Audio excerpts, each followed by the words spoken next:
হুম। বিসমিল্লাহির রহমানির রহিম। বাবা, আমি তো একটা ভিক্ষুক, আমি ভিক্ষে করে খাই। আমি তো এরা অন্যায় করি না বাবা। আমি বাড্ডা থাকি, বাড্ডা থেকে আমরা রোডে উঠছি, রোডের হাত পুলিশে আমার ধরে হামলা করে নিয়ে অ্যারেস্ট করে নিয়ে আমার থানা নিয়ে যা মাহবুব জেল রাখছে।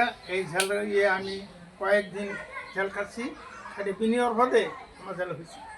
বাবু, অনেক সঙ্গে অনুরোধ, আমি অনেক কাছে বিচার চাই। আল্লাহ আল্লাহ তার হেফাজত করুক। আল্লাহ, আমি কোনো অন্যায় করিনি, আমি কোনো অন্যায় করতে জানি। আমি বিচার চাই বাবা একটাই, আমি কি অন্যায় করছিলাম আল্লাহর কাছে। আর এই যে বিনিয়োগ অর্থে আমার জেলে দিল, আর এই মাহবুব জেল ডাকি দিল, এটা কি ঠিক হয়েছে? আমি অন্যায় করছিলাম, অনেক ঠিক বিচার চাই।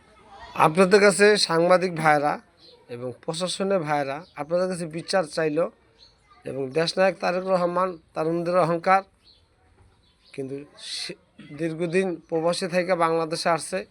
আমি একজন বিএনপির কর্মী, আমি দলকে ভালোবাসি। দল আমাকে কি দিল সেটা আমি দেখি না, আমি দলকে কতটুকু ভালোবাসা দিতে পারলাম, কাজ করতে পারলাম, সেটা আমি প্রাধান্য দিলাম।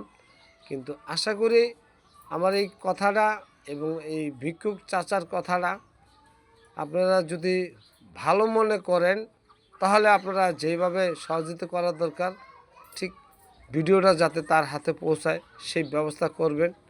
আর কিছুই চায় না এই চাচা, যাতে চাচার কেন জুলুম অত্যাচার নিপীড়ন করলো বাড্ডা থেকে, এটাই এই চাচার অভিযোগ এবং বিচার চায়। আসসালামু আলাইকুম।